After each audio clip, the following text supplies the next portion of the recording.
오늘은 부르짖음과 구원, 이런 제목으로 함께 은혜를 받고자 합니다. 예수님 오시기 전 BC 586년에 바벨론 왕국에 의해서 멸망한 유다 왕국, 이스라엘이죠. 유다 왕국. 그 나라에 에레미야라고 하는 선지자가 있었습니다.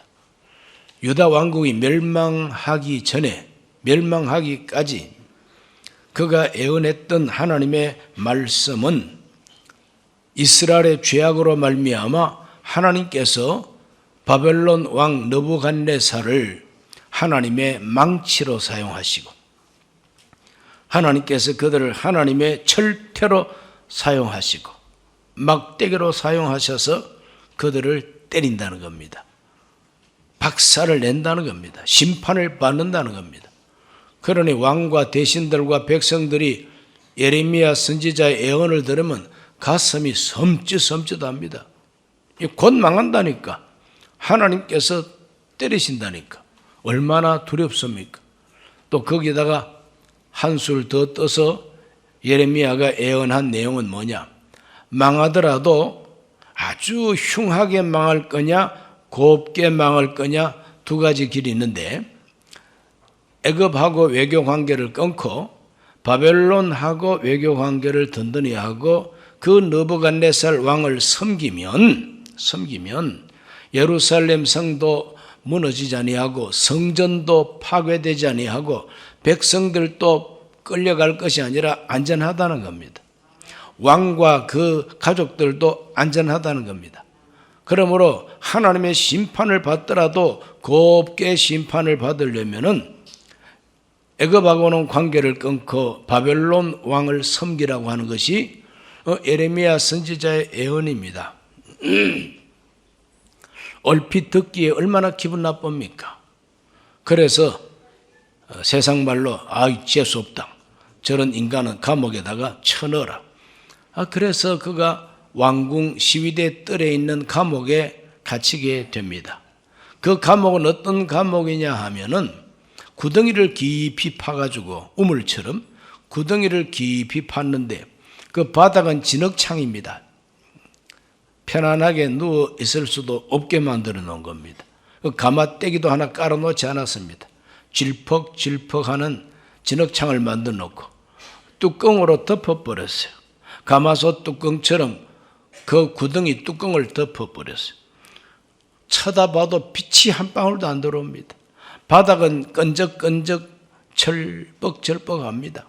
캄캄합니다. 아양 지옥 같은 감옥입니다. 죽음과 같고 무덤과 같은 감옥입니다. 여기에 갇힌 이 예레미야, 그 예레미야도 사람인데 물이 없는 그 구덩이에 빠져가지고 어둠 속에서 제대로 편히 눕지도 못하고 있으니 얼마나 고생이 됩니까? 차라리 죽는 게 편하겠다. 그런 형편입니다. 그러나 하나님께서는 예레미야를 그냥 두지 아니하시고 찾아오시고 하나님께서 말씀을 주셨어요. 예레미야가 하나님의 말씀을 들으면서 큰 힘을 얻게 되는 것이죠. 하나님의 말씀은 힘이 됩니다. 저와 여러분도 말씀 들어야 됩니다. 하나님께서 예레미야에게 주신 말씀은 예레미야 33장 2절과 3절입니다. 이를 행하시는 야훼, 그것을 만들며 성취하시는 야훼, 그의 이름을 야훼라 하는 이가 이와 같이 이르시도다. 너는 내게 부르짖으라. 내가 너에게 응답하겠고 네가 알지 못하는 크고 은밀한 일을 너에게 보이리라 그랬어요. 하나님은 일을 만드시는 하나님, 그것을 행하시는 하나님, 성취하시는 하나님. 하나님 동무대입니다. 하나님이 계획하고 만들고 하나님이 실행을 하시고 하나님이 결국은 완성하시는 분이 하나님이라니까요. 역사가 바로 하나님의 손에 달렸다가 아닙니까? 그 하나님 앞에 너는 부르짖어라. 내게 부르짖으라는 겁니다. 캄캄한 절망의 구덩이에서 하나님께서 요구하시는 것은 부르짖으라는 겁니다. 사람들한테는 하나님의 심판의 예언을 선포했지만 나한테, 즉 하나님한테는 부르짖으라는 겁니다. 부르짖음 속에는 큰 영적인 그와 같은 은혜가 있습니다. 이 부르짖어라. 이 부르짖음은 단순한 게 아닙니다. 하나님이 원하시는 부르짖음, 하나님이 기뻐하시는 그 부르짖음 속에 뭐가 담겨 있느냐? 부르짖음에 담겨 있는 것들을 보면 첫째는 하나님만 믿는 믿음이 그 안에 담겨 있어요. 하나님을 향해서 부르짖는 그 부르짖음 속에는 이 세상도 의지하지 말고 도울 힘이 없는 인생도 의지하지 아니하고 왕의 권력도 의지하지 말고 세상의 부여와 재물도 의지하지 말고 오직 하나님만 믿는 믿음을 가지고 부르짖는 겁니다. 그리고 두 번째로는 간절한 기대와 소망이 담겨 있습니다. 부르짖는 기도 속에는 횡설수설하는 것이 없어요. 부르짖을 때는 중언부언하는 게 없습니다. 부르짖을 때는 쭝얼쭝얼 하는 것이 없어요. 부르짖으면 집중적인 기도가 가능하게 되는 것이고, 부르짖을 때는 오직 간절한 기대와 소망이 담겨 있게 되는 것입니다. 간절한 기대와 소망이 담겨 있습니다. 지푸라기라도 잡겠다고 하는 심정으로 하나님이여 구원해 주옵소서. 하나님의 영광이 나타나게 하여 주옵소서. 부르짖음 속에는 간절한 기대와 소망이 있습니다. 세 번째, 부르짖음 속에는 깨어진 심령의 갈망이 있습니다. 부르짖는 그 자체가 깨어진 상태인 것입니다. 나를 의지하던 교만도 깨어지고 오만도 깨어지고 세상을 바라보던 것도 다 깨져버리고 자기가 스스로 잘난 것 같았지만 나는 아무것도 아니라는 걸 알고 하나님만이 전능하시고 하나님만이 살아계시고 하나님만이 응답하실 수가 있다고 하는 바로 그와 같은 상태에 들어갈 때에 부르짖음이 나옵니다. 자기가 깨어지는 소리가 부르짖음인 것입니다. 교만이 막 깨어져 나갑니다. 하나님의 자비만 갈망합니다. 하나님의 도우심을 갈망하게 됩니다. 오직 주만 바라보나이다. 이와 같은 상태가 바로 부르짖음인 것입니다. 하나님은 이와 같이 부르짖는 자를 기뻐하시고 부르짖을 때 하나님은 응답하시고 부르짖는 자를 통해서 하나님은 하나님의 뜻을 이루어 가시는 바로 그와 같은 이야기가 성경 이야기입니다. 이 성경 전체는 하나님께 부르짖고 응답받은 사람 이야기로 가득 차 있어요. 부르짖고 구원받은 사례들을 보면은 대표적으로 첫째는 출애굽의 구원입니다. 애굽에서 430년 만에 해방을 받고 자유를 얻었던 이 이스라엘 백성들의 위대한 구원, 그건 바로 하나님의 부르짖음에 대한 응답이었습니다. 출애굽기 2장 23절입니다. 여러 해 후에 애굽 왕은 죽었고 이스라엘 자손은 고된 노동으로 말미암아 탄식하며 부르짖으니 그 고된 노동으로 말미암아 부르짖는 소리가 하나님께 상달된지라. 애굽 땅에서 요셉 할아버지 덕분에 참 대우받고 고센 땅에서 잘 먹고 잘 살고 부요할 때는 하나님 잊어버렸어요. 그런데 이제는 그 모든 깃털이 싹 사라져버린 가시둥지처럼 되어가지고 날마다 고된 노동을 해야 되고 등줄기가 갈라지도록 두들겨 맞으면서 일을 해야 되니 이제는 희망이라고 하는 구석은 하나님밖에 없어요. 하나님이 도와주지 않고는 절대로 이 고통에서 해방될 수가 없다는 겁니다. 그러므로 그들은 부르짖기를 시작합니다. 하나님께 부르짖습니다. 하나님 앞에 그 부르짖음이 상달이 됐다 그러죠. 하나님의 귀에 상달이 되었어요. 하나님은 구원하실 수 있는 능력을 가지고 모세를 세우고 그들을 구원해 주신 것입니다. 이것이 출애굽의 구원이요 기적인 것입니다. 두 번째로는 가나안 정복 전쟁터에서의 위대한 승리, 그건 바로 부르짖음에 대한 응답이었습니다. 여호수아를 비롯해서 이스라엘 용사들이 가나안 전쟁을 했는데 가장 치열한 전쟁이 여호수아서 10장에 나옵니다. 하늘에 해가 있고 환하고 빛이 있어야 이기겠는데 이제 해가 서쪽으로 넘어가고 있습니다. 저 해가 져버리면 캄캄한데 이 캄캄하면 어둠 속에서 전쟁을 이길 수가 없어요. 그래서 여호수아가 다급하니까 하나님 앞에서 소리를 질렀다 그랬어요. 여호수아가 외쳤던 소리는 태양아 너는 기본 위에 머무르라. 달아 너도 아얄론 골짜기에서 그리할지어다. 태양아 멈추어라. 이것이 여호수아의 부르짖음이었습니다.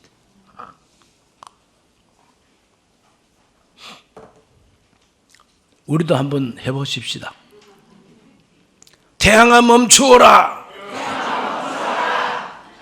이거보다 훨씬 소리가 커야 되겠지만 또 너무 소리 크게 하다가는 성대 다칠까 봐.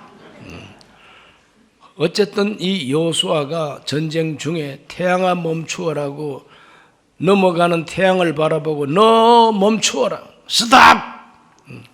그랬더니 하나님께서 그 부르짖음을 응답하셨다고 말합니다. 여호수아 10장 13절에서 14절을 읽습니다. 태양이 머물고 달이 멈추기를 백성이 그 대적에게 원수를 갚기까지 하였느니라. 야살의 책에 태양이 중천에 머물러서 거의 종일토록 속히 내려가지 아니하였다고 기록되지 아니하였느냐. 야훼께서 사람의 목소리를 들으신 이 같은 날은 전에도 없었고 후에도 없었나니 이는 야훼께서 이스라엘을 위하여 싸우셨음이니라. 할렐루야. 하나님이 택한 백성을 위해서 싸워주시는 그 현장은 태양도 멈추게 하시고 달도 멈추게 하신다는 거예요. 괜히 잘 가고 있는 태양을 하나님이 괜히 멈추게 한 게 아니잖아요. 반드시 빛이 필요하고 여호수아가 믿음으로 막 멈추어라고 외치니까 부르짖는 소리를 들으시고 하나님이 멈추게 하셨다는 거죠. 기도는 이렇게 위대하다는 걸 알게 되시기를 바랍니다. 부르짖는 기도에는 태양도 멈춘다는 겁니다. 세 번째로는 역사의 악순환 속에서 위대한 구원을 받은 이스라엘의 체험이 있습니다. 바로 그거는 사사기서가 가르쳐주고 있어요. 이 사사기 역사는 한 400년간 되는데 이스라엘 백성들이 가나안 땅을 정복하고 정말 그 땅의 새 주인이 돼가지고 잘 먹고 잘 살게 됩니다. 우리 인간의 이 본성이라는 게 참 간사해서 고통이 오면은 기도를 잘하는데 편안하면은 타락을 잘해요. 이게 우리 인간의 본성이에요. 그러므로 성도 여러분 너무 잘 살지 말게 되시기를 바랍니다. 왜 그러냐? 너무 잘 살게 되면 하나님 잊어버리고 너무 잘 살게 되면 떡정교가 뭐냐 하고 안 나옵니다. 그냥. 그러니까 적당하게 잘 사시고 고통 없이 잘 사시는데 기도하면서 살게 되도록 하나님이 돌봐주시기를 바랍니다. 야, 지금 담임 목사 말이 나한테 축복인가 아니면 살짝 저주가 들어갔나 이렇게 의심을 할 수도 있는데 어쨌건 하나님 앞에 우리 인간의 본성은 잘 살면은 꼭 하나님 버리는 특성이 있어요. 그래서 가나안 땅을 정복해서 새 주인 되게 하고 잘 먹고 잘 살게 해 주었더니 뭐 하나님 내던져 버리고 그냥 바알하고 아세라를 섬기고 그 땅 백성과 그냥 같이 한다 이 말이죠. 그래서 하나님이 진노하셔가지고 그들을 팔아 넘기시고 고난 속으로 던지십니다. 고난에 빠집니다. 또 악을 행하여 또 악을 행하여 이런 말이 계속 나와요. 또 악을 행한 겁니다. 또 범죄해가지고 또 패배했습니다. 그 패배 속에서 다시 구원받기 위해서는 또 기도했다는 겁니다. 그래서 사사기에는 또라고 하는 말이 많이 나옵니다. 또 악을 행하고 오늘 우리 모두가 다 또 하지 말게 되시기를 바랍니다. 사사기 3장 9절을 읽어보면 이런 말씀 있죠. 이스라엘 자손이 야훼께 부르짖음에 야훼께서 이스라엘 자손을 위하여 한 구원자를 세워 그들을 구원하게 하시니 그는 곧 갈렙의 아우 그나스의 아들 온넬이라. 대표적으로 뽑은 요절 말씀입니다. 이스라엘 백성이 부르짖으니 하나님이 구원자를 세워서 그들을 그 고통에서 건져내 주시고 구원해 주셨다고 하는 이야기인 것입니다. 가장 중요한 것은 지도자가 먼저가 아니에요. 백성이 먼저 부르짖을 때에 하나님이 지도자를 세워줬다는 거죠. 이 순서는 지금도 마찬가지입니다. 백성들이 부르짖으면 하나님께서 지도자를 위대하게 세우시고 승리를 허락해 주신다. 오늘 저와 여러분 모두가 부르짖어야 됩니다. 대한민국 국민들이 부르짖고 대한민국 국민들이 정신을 차리면은 어떤 나라도 우리를 멸할 수가 없어요. 그 어떤 나라도 우리를 엎을 수가 없습니다. 백성들이 정신을 차리고 하나님 앞에 부르짖으면 반드시 하나님은 위대한 지도자들을 세우셔서 나라가 흥하게 하고 구원해 주십니다. 백성들이 깨닫지도 못하고 죄 가운데서 어디가 길이냐 이라고 헤매고 있으면 하나님께서는 지도자들도 덩신 같은 지도자를 턱 세워놓고 이상한 짓거리 하게 합니다. 이것이 바로 성경에 나오는 하나님의 그 섭리의 방법입니다. 우리 모두가 부르짖는 백성 되기를 주의 이름으로 축원합니다. 그래서 구약 성경 읽어보면 왕들이 전쟁을 할 때에 큰 위기에 빠졌을 때에 백성들과 더불어 금식하고 하나님께 부르짖을 때는 위대한 승리를 얻게 됐습니다. 그러나 기도하지 아니하고 계속 악을 행하면은 패망했습니다. 오늘 저와 여러분의 가정과 대한민국이라는 이 나라의 운명도 국민들이 부르짖고 믿는 성도들이 부르짖으면 하나님은 구원해 주십니다. 네 번째, 예수님의 부르짖음으로 저와 여러분은 구원을 받게 된 겁니다. 예수님의 부르짖음이 얼마나 간절했던지 누가복음 22장 44절은 그것을 이렇게 표현하고 있습니다. 예수께서 힘쓰고 애써 더욱 간절히 기도하시니 땀이 땅에 떨어지는 핏방울같이 되더라. 더욱 간절히 애쓰고 힘써 기도하는 그 기도는 부르짖는 기도지 중얼거리는 기도가 아닙니다. 묵상하는 기도가 아니에요. 큐티가 아닙니다. 그건 바로 하나님께 부르짖는 기도인 것입니다. 그래서 히브리서 5장 7절은 그것을 이렇게 표현하고 있죠. 그는 육체에 계실 때에 자기를 죽음에서 능히 구원하실 이에게 심한 통곡과 눈물로 간구와 소원을 올렸고 그의 경건하심으로 말미암아 들으심을 얻었느니라. 육체에 계실 때 하나님 앞에 심한 통곡과 눈물로 간구와 소원을 올렸다. 통곡과 눈물로 기도하는 것이 바로 부르짖음이죠. 이 예수님의 부르짖음의 결과 그 예수의 피와 땀과 그 죽음이 우리를 위한 속죄 제물이 되고 속량의 제물이 되어서 우리들은 구원을 받게 되고 죄를 용서받게 된 겁니다. 하나님이 우리를 구원하신 구원은 쉽게 그냥 화투 치고 도박하는데 뒤에 앉아가지고 이렇게 쳐다보고 있다가 불쌍하니까 개평이나 하나 던져주는 것처럼 받은 구원이 아닙니다. 우리가 받은 구원은 개평이 아니에요. 하나님이 독생자를 세상에 보내가지고 나를 대신해서 죄인 되게 하시고 나를 위해서 심한 통곡과 눈물로 부르짖게 하여 주시고 그 결과로 부활하게 하시고 성천하게 하시고 회개하고 믿는 자에게 하나님은 죄 사함의 은혜와 성령 충만의 은혜와 하나님 자녀가 되게 하시는 은혜와 미래가 예비되는 그 구원을 하나님이 주신 것입니다. 믿어지시면 아멘 하십시오. 얼마나 귀하고 귀한 구원입니까? 우연히 된 게 아니죠. 부르짖음으로 된 겁니다. 다섯 번째로 교회에 부르짖음이 있습니다. 교회가 부르짖음으로 하나님 앞에 승리한 역사가 바로 기독교 역사인 것입니다. 베드로와 사도들이 전도하다가 산헤드린 공회에 체포가 됐습니다. 그래서 산헤드린 공회에 끌려가가지고 신문을 받습니다. 다시는 예수 이름으로 말하지 말고 전도하지 말라고 협박을 받습니다. 그래서 베드로와 사도들은 그 제자들을 찾아가서 우리가 이런 말을 들었다, 이런 협박을 받았다고 그 사람들한테 말을 했습니다. 이 교회가 그 말을 들었어요. 그럴 때 만약에 마음이 약하고 믿음이 부족했다면은 베드로 사도님 고향이 갈릴리라고 하셨죠. 고기를 잡는 어부라고 하셨죠. 차라리 이참에 고향 가셔서 고기 잡고 사시미 해 드시고 매운탕이나 끓여 드시죠. 여기서 전도하다가 또 예수님처럼 잡혀가지고 십자가에 못 박혀 죽을 일이 어디 있겠습니까? 제사장들과 장로들의 협박이 무서워서 그들이 뒤로 물러서고 주저앉았다면은 베드로와 예수님 제자들 다 고향 보내고 교회가 끝났겠죠. 그러면 기독교는 없습니다. 그러나 그들은 하나님께 부르짖게 됩니다.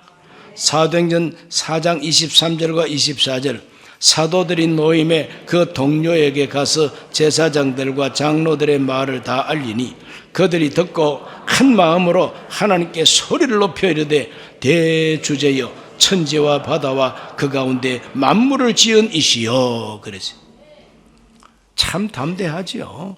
대제사장들과 서기관 바리새인들은 현실적인 땅에 있는 권력자들입니다. 땅에 있는 지배자들입니다. 그들이 협박할 때에 두려워하지 않습니다.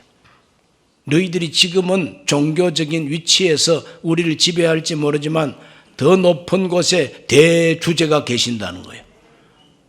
역사를 주관하시는 주인이 계신다는 거예요. 대주제라는 것은 하늘과 땅과 바다 가운데 모든 만물과 인생을 다스리는 주인이 되시고 주권자가 되시는 분이 하나님이라는 겁니다. 그 하나님께 부르짖습니다. 큰 소리로, 한 마음으로 큰 소리로 부르짖는 것이 교회의 부르짖음인 것입니다. 성경에 나오는 이와 같은 기도의 형태를 본받아가지고 오늘날 주여 삼창 기도가 바로 통성 기도가 그 기도인 것입니다. 사도들이 모여서 대주제여 하면서 그렇게 한 마음으로 소리 높였던 바로 그 기도를 우리가 본받고 있는 것입니다. 그러므로 주여 삼창하고 기도합시다 그럴 때에 오해하지 말고 이게 바로 사도행전에 나오는 통성기도 뿐만 아니라 부르짖는 기도의 원형을 본받는 것이다. 의심 없이 믿고 참여하시기를 바랍니다. 부르짖고 기도할 때 무슨 체면이 있습니까? 부르짖고 기도해야 되는데 체면 세워가지고 뭐 하려고? 부르짖고 기도하는데 아무것도 거리낌이 없어야 됩니다. 박해와 협박 소식을 듣고 겁내지 아니하고 하나님 우리에게 담대함을 주소서. 담대하게 전도하게 하여 주옵소서.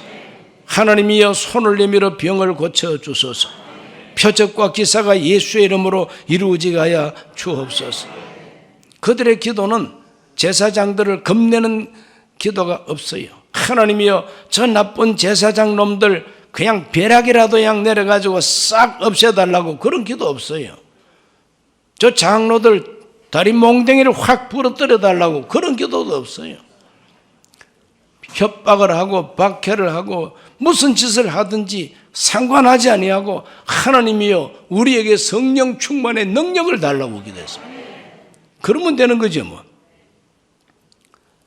배를 타고 강을 항해하고 나가는데 돌멩이들이 불쑥불쑥 솟아가지고 배가 부딪혀서 깨질 판이요.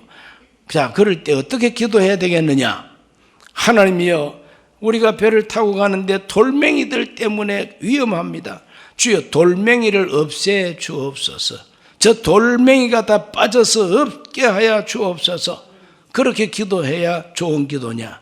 아니면은 하나님이여 물을 많이 보내주셔가지고 저 돌 위로 물이 확 흐름으로 우리 배가 돌에 부딪히지 않고 지나가게 하여 주옵소서. 둘 중에 어느 기도가 더 성경적이고 더 통쾌한 기도입니까? 그 돌멩이 없애달라고 막 보채는 것보다도 물을 많이 보내주셔가지고 돌멩이를 초월하게 하여 달라고. 그 기도가 성서적인 기도요. 우리의 간절한 부르짖음의 기도라 이 말이죠. 오늘 우리를 괴롭히는 인간도 있고 참 속상하게 하는 일들이 우리 주변에 있다 할지라도 너무 거기에 마음 뺏기지 말고 속상해하지 말고 하나님이여 능력을 주옵소서, 성령 충만을 주시옵소서, 이걸 다 초월할 수 있는 힘을 달라고 그렇게 기도해서 승리자가 되시기를 주의 이름으로 축원합니다. 교회가 부르짖는 기도에 하나님 응답하십니다.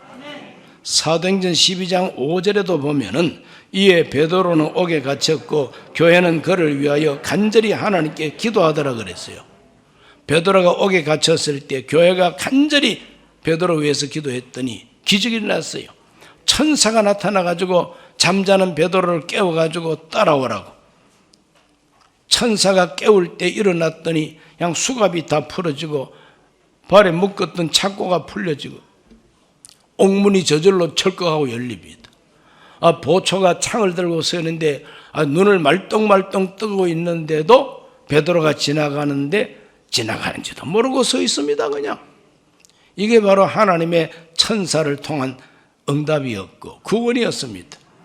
그래서 베드로가 탈옥을 해가지고 하나님의 복음을 오래오래 전할 수가 있었다는 것이죠.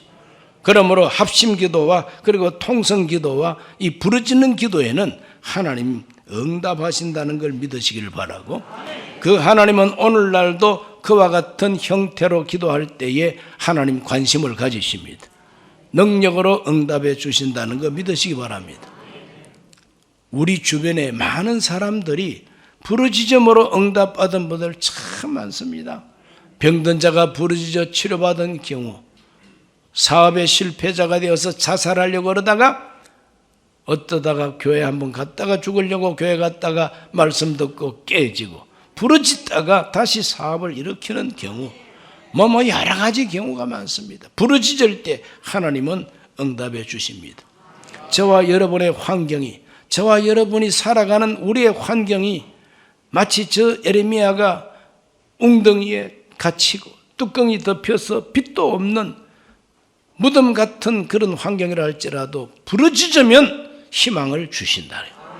부르짖으면 크고 은밀한 일을 보여주십니다. 예레미야에게 보여주셨던 크고 은밀한 바로 그 내용이 무엇이냐? 예레미야 33장 전체가 희망입니다. 구원입니다. 회복입니다. 너희들이 비록 매를 맞아가지고 멸망할지라도 내가 다시 너희를 불러낼 것이고 다시 돌아오게 할 것이고 내가 복을 주겠다는 것이 예레미야 33장의 내용이에요. 뚜껑이 덮인 웅덩이에 빠진 선지자에게 하나님은 찬란한 유다 왕국의 미래를 보여주신 것입니다. 오늘 우리는 부르짖어야 됩니다. 예수님께서도 이렇게 권고하십니다. 마태복음 7장 7절과 8절입니다. 구하라 그리하면 너희에게 주실 것이요, 찾아라 그리하면 찾아낼 것이요, 문을 두드리라 그리하면 너희에게 열릴 것이니 구하는 이마다 받을 것이요, 찾는 이는 찾아낼 것이요, 두드리는 이에게는 열릴 것이니라. 믿습니까? 구하는 이가 얻게 됩니다. 찾는 이가 찾게 됩니다. 두드리는 사람에게 열릴 것이라 그랬어요. 그걸 뒤집어서 말하면은 구하지 아니하면 얻을 것도 없고, 찾지 않으면 찾을 것도 없고, 두드리지 않으면 열릴 문도 없다는 거죠. 그러므로 그리스도인들의 신앙생활은 구하고 찾고 두드리는 생활이에요. 하나님께 부르짖는 생활인 것입니다. 저와 여러분의 부르짖음에 하나님이 구원으로 응답해 주시기를 주의 이름으로 축원합니다. 하나님 아버지, 오늘 주님 앞에 나와 예배하는 우리 성도들, 예레미야를 본받아서 어떤 환경 속에서도 부르짖고 하나님께서 주시는 희망을 끌어안게 해 주시옵소서. 예수님 이름으로 기도하옵나이다. 아멘. 잠시 고개 숙입니다. 오늘 처음 교회 나오신 분이 계시면 조용히 그 자리에 일어나셔서 이 기도를 함께 하시고 예수님 영접하시기를 바랍니다. 하나님이 구원해 주십니다. 하나님 아버지, 저는 죄인입니다. 어디에서 와서 왜 살며 어디로 가는지 알지 못하고 죄 가운데 살았습니다. 저의 죄를 위하여 십자가에서 죽으시고 부활하신 예수님을 제 구주로 모셔드립니다. 저는 하나님 자녀가 되었습니다. 지금부터 영원토록 주님과 함께 살겠습니다. 예수님 이름으로 기도드립니다. 아멘.